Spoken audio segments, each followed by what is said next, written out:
Hey, what's up guys, Ruff here. So today we're going to be once again talking about Pokimane because she made another virtue signaling slop post on Twitter that is backfiring horribly. Now I'm not quite sure where I heard this, but someone once said that Pokimane, in her attempt to stay relevant, every couple of months she comes out with a very dumb take that a lot of people will talk about, and she's doing it for attention, but here I am giving attention. I'm not exactly throwing her a Twitch Prime or anything like that. We're just farming her for content. Now, we've talked about Pokimane twice in the past year or so, beginning with this right here, where she said that the entire streaming scene is completely dominated by men. Now, of course, if you look at the actual statistics, there's plenty of female streamers that are doing really well. The difference is, it's just not Pokimane, and also she doesn't recognize the fact that many VTubers have done very, very well, including people like Iron Mouse, who at one time was the most subscribed to Twitch streamer in the world. The other thing we talked about was a crazy eat the rich type take she made. Of course, Pokimane, being a multi-millionaire, made this very awkward. In addition to that, very hypocritical, because she's the same person who only about a year or two ago would call people broke boys for not being able to afford her overpriced cookies. Do you think someday we'll have a revolution like that in America? Right? It's getting there, right? We already have one. Another one. What's going on? The wealth disparity is getting bad. The wage gap, I hate that shit. No, wealth disparity. Wealth disparity. Wage gap is like between men and women. Men and women, we love each other. Facts. And we hate the rich. Anyways. Too much. Aren't you the rich? No! Oh my god, $28 for cookies? It's 4 bags. That's $7 a bag. I know math is hard when you're an idiot, but like, if you're a broke boy, just say so. And now we're doing the wildest transition in history. We're gonna go from that to Diddy. Yes, because it's relevant for context somehow, right? So if you didn't see the news, Diddy was acquitted of the most serious offenses he was facing, but he was convicted on a different offense and he's awaiting sentencing for that. And a lot of people have had reactions to this, including Johnny Somali, of all people, saying Diddy got off and I'm next.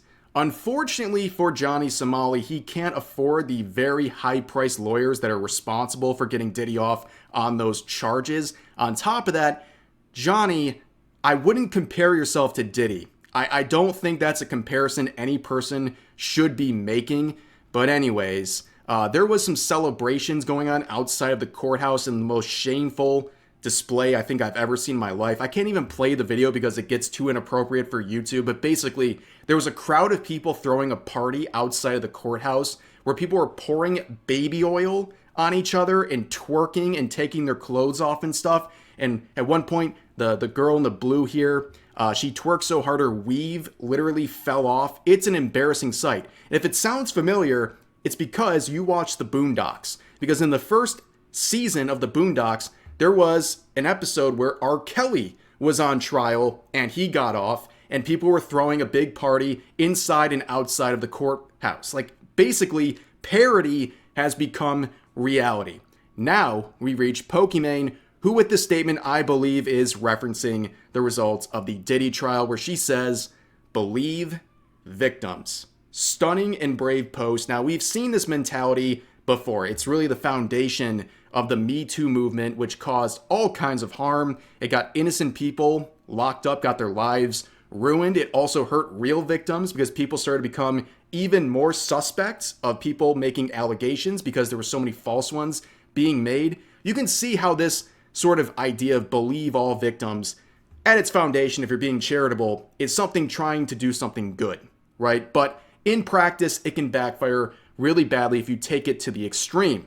And of course, the comment section is absolutely eviscerating her, and the quotes are much worse, okay? So here's one example of probably hundreds where this person says, "I was R-worded by Pokimane in 1997. Now this tweet has 179,000 likes. Now, using the Pokimane type logic here, you have to believe this person. On top of that, this is Twitter, and we all know that more likes on your tweet is equally related to the veracity of your claim, so clearly that's a lot of likes right there, so that adds some more truth to this statement if we're playing that sort of a game. We have another tweet here saying Pokimane stole $500,000 from me. I hope you contact the authorities and you get your money back. That's very tragic. Now, we're making jokes, right? People are trying to clown on this whole tweet and make wild accusations against Pokimane. That's like the joke here. And there were some very, very dark, deep, crazy things people were saying in the replies, right? But only one reply out of the thousands got under Pokimane's skin as much as this, to the point where it's the only hidden reply. It comes from Madam Savvy. That's someone we've talked about with their various takes, whether it's on tweets or threads, someone we definitely respect, and someone we respect even more for sharing her brave story, where she says, Pokimane gave me AIDS and kicked my salamander. I can't believe that happened. You know what? The thing is, hearing her testimony has really, it sparked something in me. I gotta share my story, my encounter with Pokimane.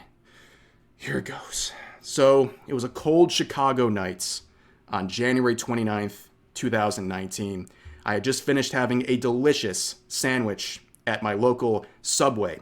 And as I left the store, I was on the phone when I saw a figure emerge from the shadows, and I instantly recognized it as Pokimane. Now, she started by yelling slurs at me, and the closer she got, the more aggressive she got. She began wailing on me, and I can't forget this. It's burned into my memory. Hold on, I need a second. I remember at one point, Pokimane opened up a box of her overpriced cookies and poured it on top of me and said, "What are you, a broke boy?" And then after wailing on me some more, she put a noose around my neck and said, "This is MAGA country." And then I was able to fight her off and get away, but that is my story. For legal reasons, this is a joke. Are we still going with Jussie Smollett jokes from 2019? Is that still relevant? Nah, whatever. I still demand reparations from Pokimane for what she did to me. But you get the point. People are making fun of this, but there's also people who are very angry about this and pointing out her hypocrisy. This tweet right here showing a screenshot of Pokimane reacting to the Johnny Depp Amber Heard trial. Because it turns out that this whole believe victims thing doesn't really apply to someone if she doesn't like them. And oddly enough, she was right here not believing Amber Heard, but anyways, this is the standard she created and now it's being applied against her. Unredacted them so we could get context? That's how it's in evidence. That's how it's in evidence. Next Well, question. the metadata next to it is so that Ms. to Heard, avoid this Ms. sort of Heard, confusion. there is no question pending, and I would appreciate it if you wouldn't be making argument to the jury. Sorry, I It's thought you had inappropriate. asked me about it. No, I didn't ask you about anything.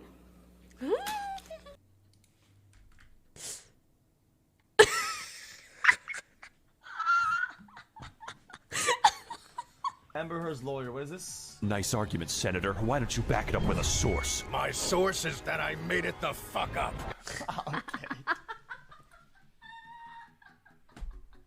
they were talking about, like, we have all this evidence that he actually did it, I was like, but we just haven't shown it yet. Wait, why not? Isn't that the point of a trial a little bit? So seeing that context, obviously what she said here looks a bit hypocritical, looking in hindsight, right? And this interaction, I cannot believe is real. I mean, like, this is the reason I stay on Twitter despite it being a complete hellscape. It's for moments like this. So this user, being totally serious, says, Pokimane, I love you and I agree, but I can't forget the way you made fun of Amber Heard during the trial. It was really disappointing. Please address this. And Pokimane actually replied. This is the only reply she made on anything. She said, I completely understand. I regret how I restreamed the trial because any jokes at the expense of how victims can be perceived. Frowny face. I apologize for that, plus took down those videos a long time ago.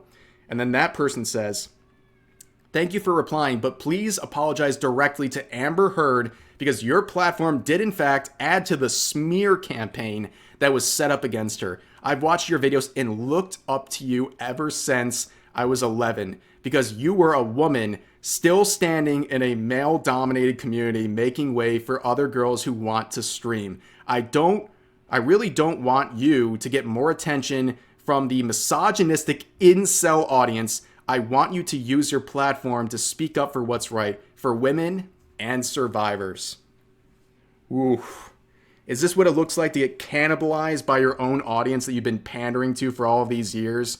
This is a totally unironic interaction, and it just really sums up what happens to these virtue signalers. They are ultimately hypocrites in many different ways, and what they're saying is very transparent. People see through this, and unfortunately for Pokimane, this is another example of that.